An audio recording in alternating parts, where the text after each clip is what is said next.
Hello, Amanda, Becca, and anyone else who may be seeing this video. It is Monday, which means it's time for another one of my videos.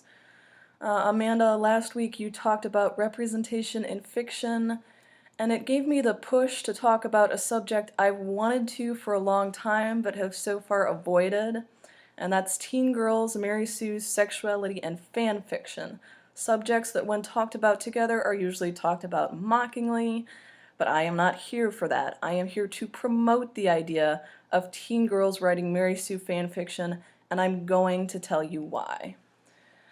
Now, guys, we get to write all the self-indulgent, wish fulfillment fiction in the world that we want, and not only is it legitimized, it is usually awarded. When guys write that kind of fiction, we get more Batman movies than you can shake a stick at. But when women, especially young girls, write it, they get nothing but mockery. And I think part of it may be that people find the idea of an ideal, perfect woman laughable from the get-go. Men can be perfect in fiction and perfectly desirable. Women must scramble to be acceptable. There's an entire industry built on making women, especially teen girls, feel insecure and imperfect and like they need all these shitty things this industry will then sell to them to make them somewhat more acceptable. They'll sell you dresses and makeup and heels and purses. They'll even put shitty fake pockets in their shitty low-cut jeans just to make the purses that much more necessary. And then they'll mock you for needing any of it. They'll call you ugly, and then they'll tell you that your insecurity is uglier, and then they'll make money off of you for doing it. This industry and the society hovering around it are never going to tell a teen girl that she's perfect. They're going to have her striving for some impossible goal splashed across the front page of their magazines. And then they're going to shit on her when she tries to attain it. But teen girls don't need to look only to the real world for approval. They have the gift of being able to retreat into fiction where the rules are written by them.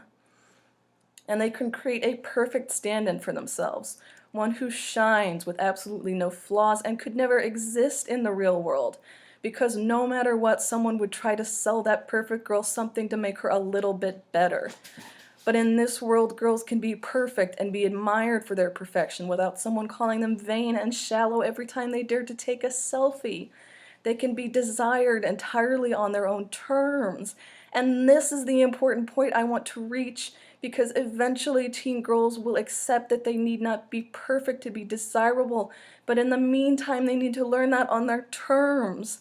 More than anything, this can be a safe place for teen girls to explore their romantic and sexual attraction to others, because I'm sorry to say the real world won't give them that. Here they won't have some gross little boy trying to grope them in the dark when they'd rather be left alone, or telling them, no, really, he can pull out, they don't need to use a condom, don't believe us when we say that, girls, it is never ever true.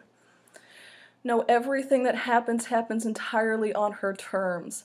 She is no longer trying to eke out favorable terms for her surrender in the backseat of her boyfriend's car on prom night. She won't have to worry that the next morning not only will he not talk to her, but he call her a slut to all his friends. No, suddenly whatever boy she wants, be it a member of One Direction or Count Dracula, will be treating her like a queen, because that's what she is. The conquering queen of her own country, and just this once she gets to write the treaty. And that is so important, because just as the world does not care about young girls' confidence, it does not care about their pleasure or even their consent. If you need an example, look no further than those Steubenville boys whose lost football careers were mourned on national television, while no one cared for that poor girl rotting in the tomb they'd made of her trust in men.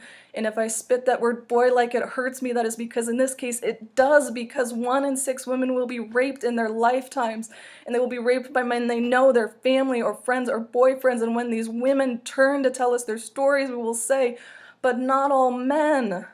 As if the beauty being torn from women bit by bit should somehow still be about us.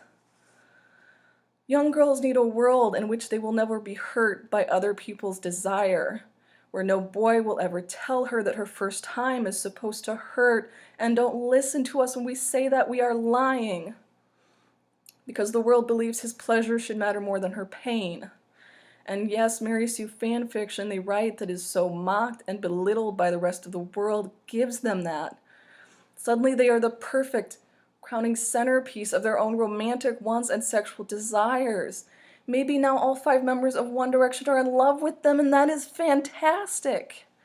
Because in this world, they will treat her like the sparkling gem we fail to tell her that she is. So please, let's not mock young girls who have finally found a way to make the world answer to them on their own terms, if only for a moment, if only a fictional world that never exists. Because they need that. Let them explore romance and sex and the ideas of perfection in a world that will not hurt them.